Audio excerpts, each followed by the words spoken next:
앞뒤 좌우로 한번 인사하겠습니다. 사랑합니다. 축복합니다. 함께 인사하겠습니다. 네, 자주 뵙는 것 같습니다. 강단위에서 이번 주에 주보 안에 제 이름이 아마 제일 많이 들어가 있는 것 같은 그런 느낌이 듭니다.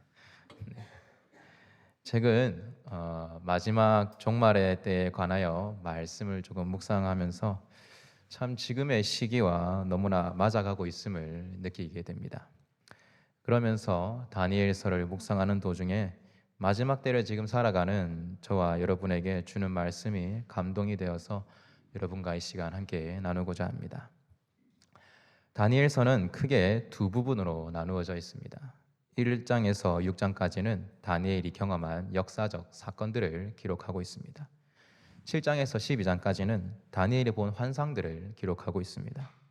거기에서 오늘 우리가 읽었던 이 12장은 다니엘이 본 환상 중에 10장에서 12장까지 기록하고 있는 종말에 관한 환상의 결론을 말하고 있는 부분이 오늘 이 다니엘서 12장을 이야기합니다. 오늘 말씀은 천사들과 이 환상을 보고 있는 다니엘의 대화로 이루어져 있습니다. 12장 1절에서 천사는 종말에 대해서 이렇게 이야기합니다. 큰 환란이 있을 것이다 라고 그렇게 이야기합니다. 그런데 그 환란이 어떤 환란이냐? 이스라엘 개국 이래로 없었던 전무후무한 환란이라고 이야기를 하고 있습니다. 다시 말하면 인류의 종말은 아주 처참할 것이라는 것을 우리에게 말해주는 것입니다. 전무후무한, 이제까지 너희가 보지도 못했고 경험하지도 못했던 그런 고난과 그런 환란이 있을 것이라 이야기하고 있습니다.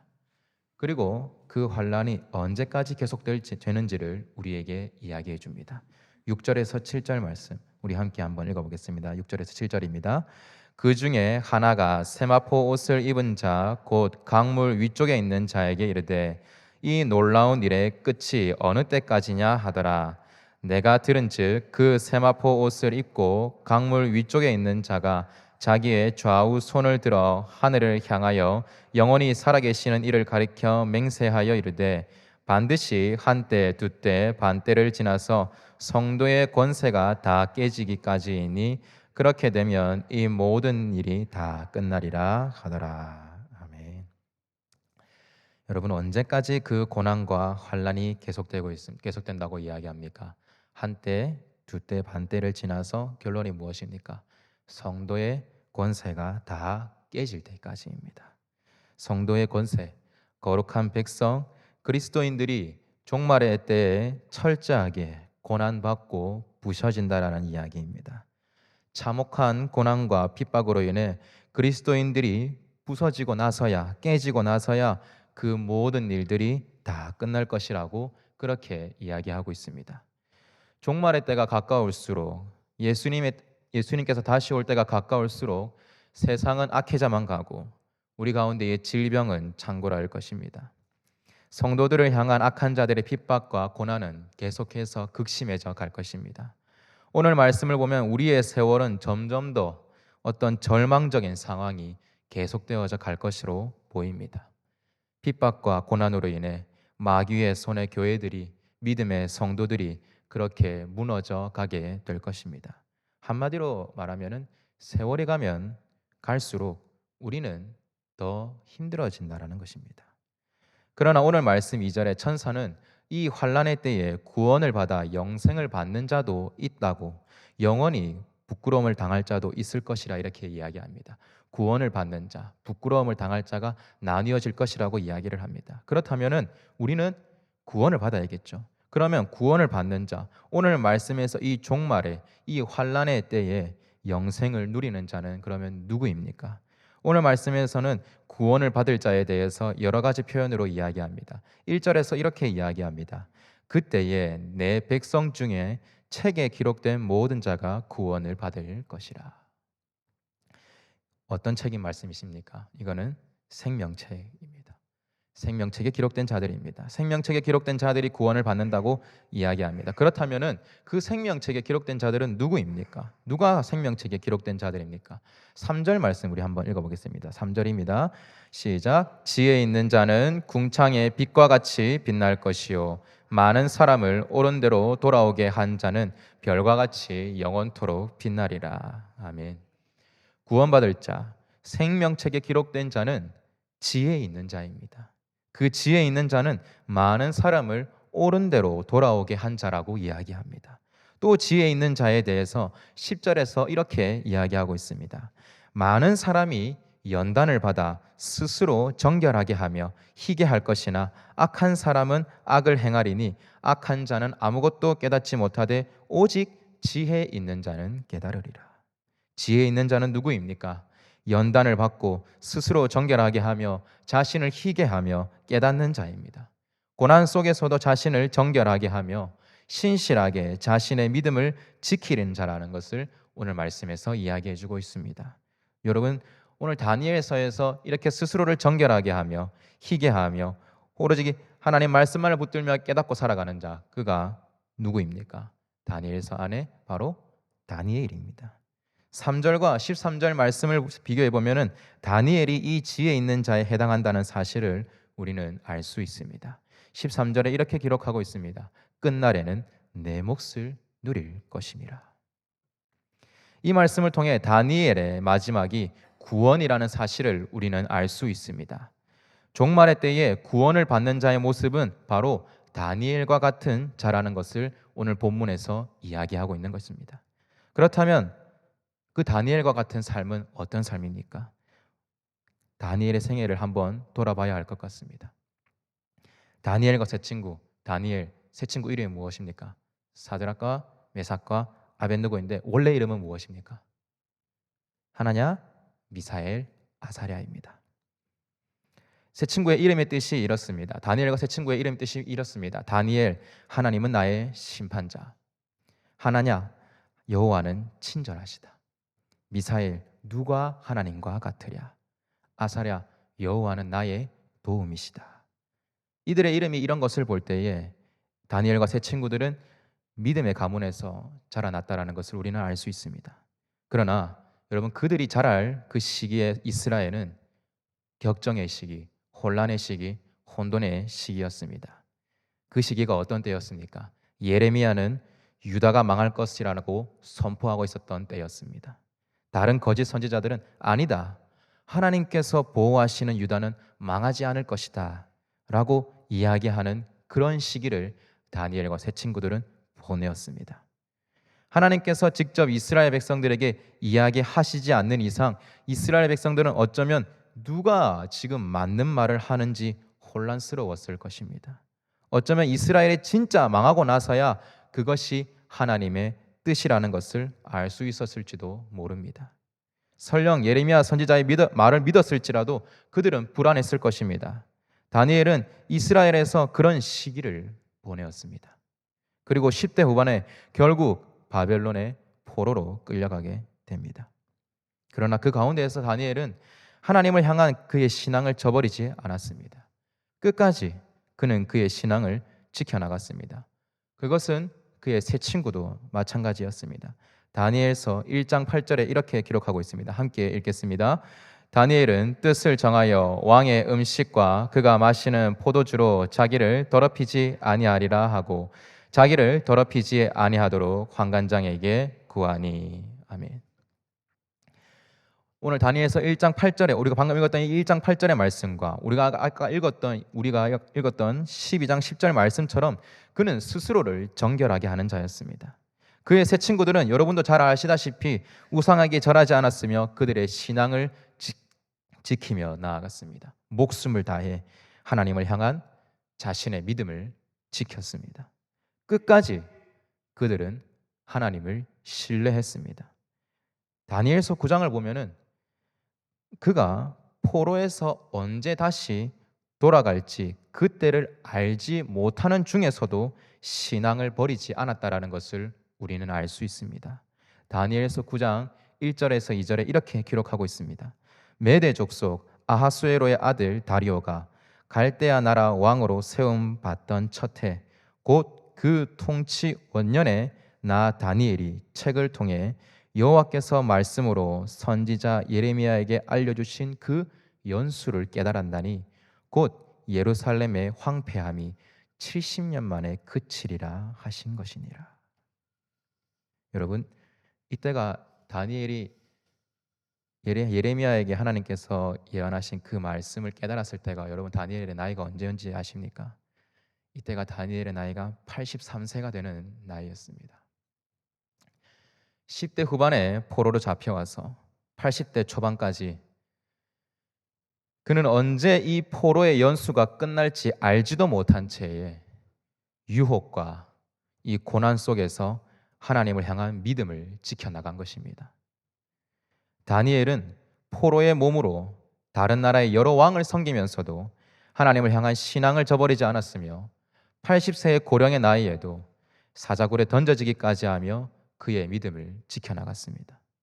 결국 오늘 말씀에서 전무후무한 그 마지막 종말의 때에 생명책에 기록되어 구원받을 자, 지혜 있는 자, 많은 사람을 옳은 대로 이끌 자, 별과 같이 빛날 자는 다니엘처럼 끝까지 신앙을 지키는 자라는 것입니다.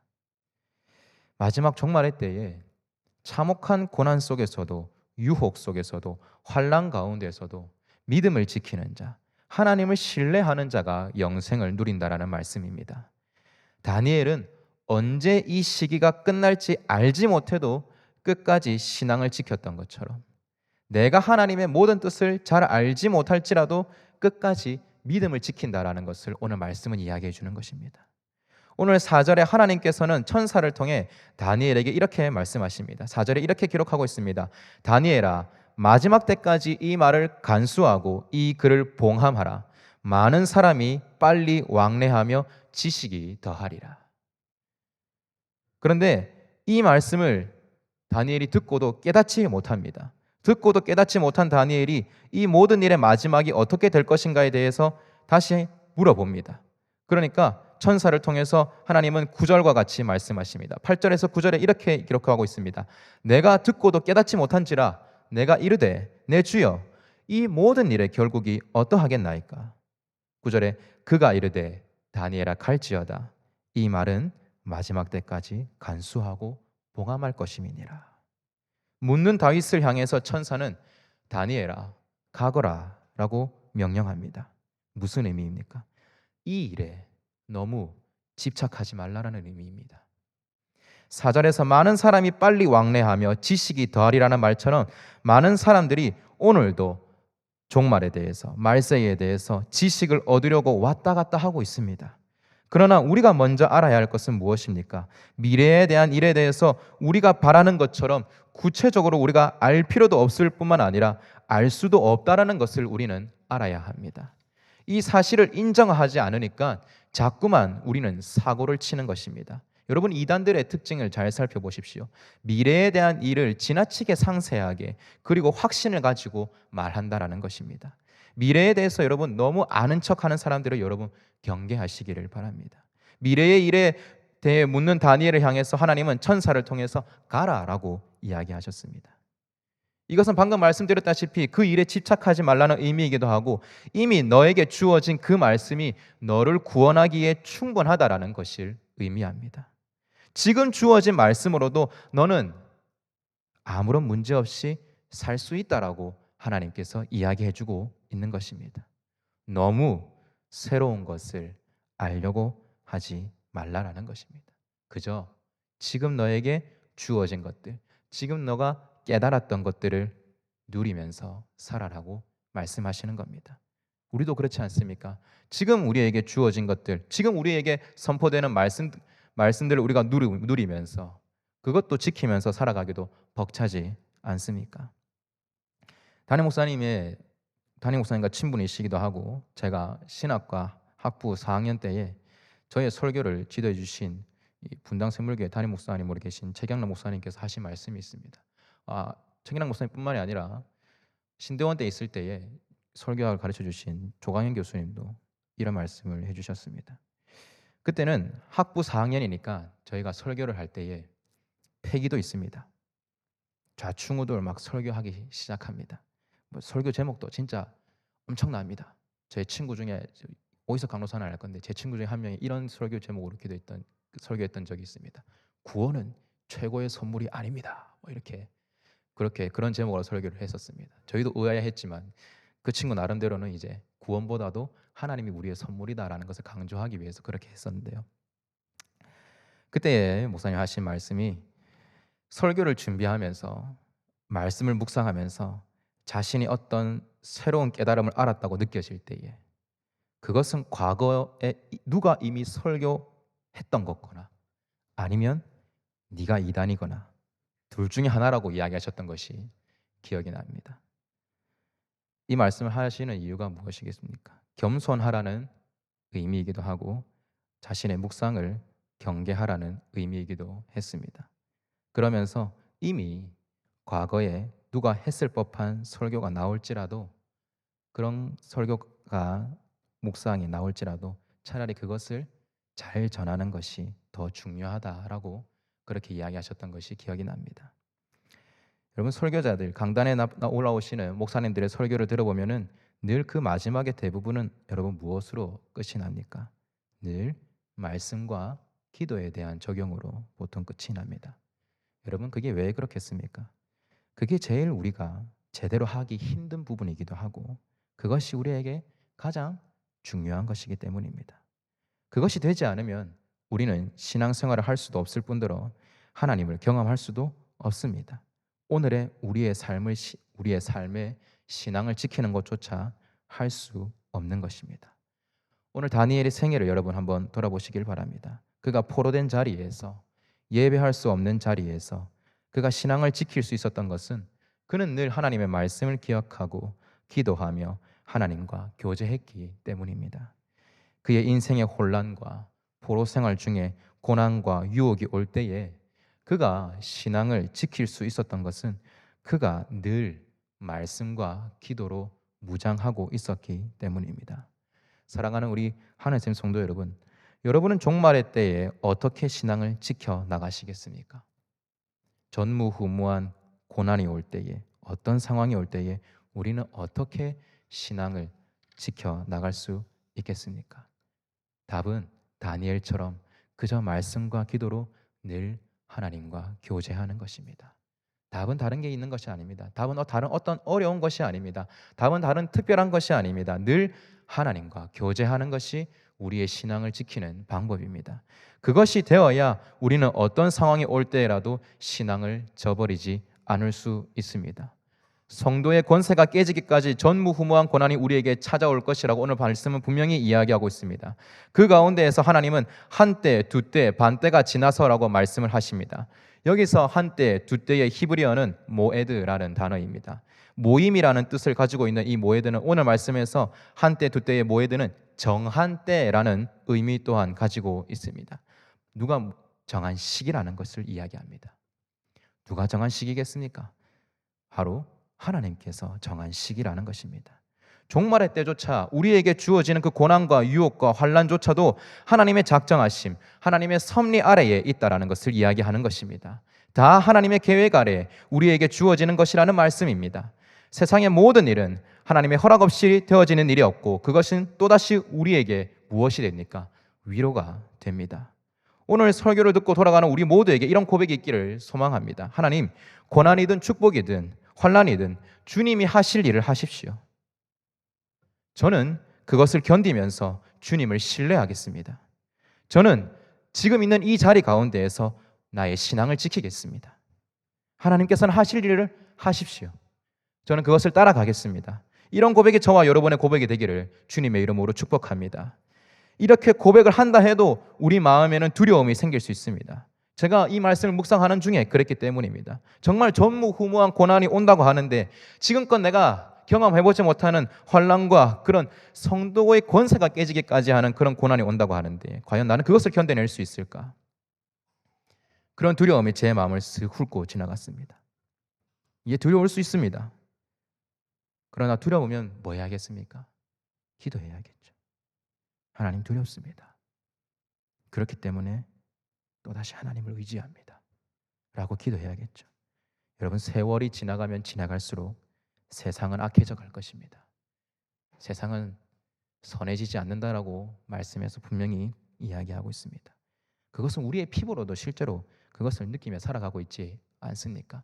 뉴스에서 보도되는 내용들, 이전에서는 볼 수 없었던 내용들이 지금 많이 이야기되고 있습니다. 교회들의 문제도 날이 가면 날이 갈수록 더욱더 많아져 가고 있습니다. 많은 성도들이 세상의 유혹에 넘어지고 있습니다. 교육자들도 예외는 아닙니다. 계속 그렇게 될 것입니다. 종말이, 주님이 다시 오실 날이 가까워 오기 때문입니다. 그러나 그 가운데에서 우리는 계속해서 말씀과 기도로 무장하여 세월이 갈수록 주님과 친밀해지기를 소망합니다. 주님과 함께 있는 시간이 길어질수록 여러분 친해지는 건 당연하지 않겠습니까? 사람과 사이도 매일매일 그렇게 만나다 보면 친해지는 것처럼 우리 또한 하나님과 매주, 매일, 매 시간 그렇게 교제하면은 우리도 하나님과 친해지는 것은 당연한 것입니다. 우리가 그렇게 되기를 소망합니다. 세월이 지나가면 지나갈수록 주님을 더욱 의지하는 저와 우리 모든 하늘샘 교회 성도님들이 되시기를 주님의 이름으로 축복합니다. 찬양 중에도 이런 찬양이 있지 않습니까? 세월 지나갈수록 의지할 것 뿐일세. 무슨 일을 만나도 누구를 의지함이라? 예수 의지함이라. 세월이 지나가면 지나갈수록 신앙의 연수가 그렇게 더해지면 더해져 갈수록 내 안에 교만함이 차는 것이 아니라 오히려 더욱더 겸손해지고 주님을 더욱 의지하는 그렇게 말씀과 기도로 주님과 더 가까이 지내며 오늘 말씀의 제목처럼 꾸준하게 한결같이 신앙의 자리를 지키는 우리가 되기를 소망합니다. 오늘 말씀 마지막 13절에는 이렇게 기록하고 있습니다. 다 같이 한번 읽어보겠습니다. 시작. 너는 가서 마지막을 기다리라. 이는 내가 평안히 쉬다가 끝날에는 내 몫을 누릴 것임이라. 아멘. 하나님께서 다니엘에게 이렇게 이야기하십니다. 너는 가서 마지막을 기다리라. 그리고는 평안히 쉬다가 너의 몫을 누리게 될 것이라고 이야기합니다. 평안히 쉬면서 마지막을 기다리면 너의 몫을 누리게 될 것이라는 이야기입니다. 그럼 여기서 말하는 이 평안히 쉬다라는 말은 무엇입니까? 이 나바흐라는 단어는 쉼이라는 의미도 있고 정착하다, 머물다라는 의미도 되겠습니다. 어디에 다니엘이 여러분 쉬겠습니까? 그가 어디에 정착하겠습니까? 어디에 머물겠습니까? 바로 하나님께입니다. 여전히 그는 하나님 안에 거하고 하나님 안에 정착하고 하나님 안에 머물면서 하나님 안에서 쉬면서 마지막을 기다리며 자신의 목, 바로 그 구원, 그 영생을 누릴 것이라는 말입니다. 우리 또한 이와 같이 되기를 소망합니다. 끝까지 하나님 안에 머물면서 마지막을 기다릴 때에 우리는 우리의 몫을 누리게 될 줄 믿습니다. 우리는 우리의 목, 바로 그 영생을 누릴 줄 믿습니다. 영생을 얻고 오늘 말씀처럼 별과 같이 빛나게 되는 우리의 삶이 되기를 주님의 이름으로 축복합니다. 이 시간 말씀을 기억하면서 우리 시간 함께 자리에서 일어나서 함께 찬양했으면 좋겠습니다.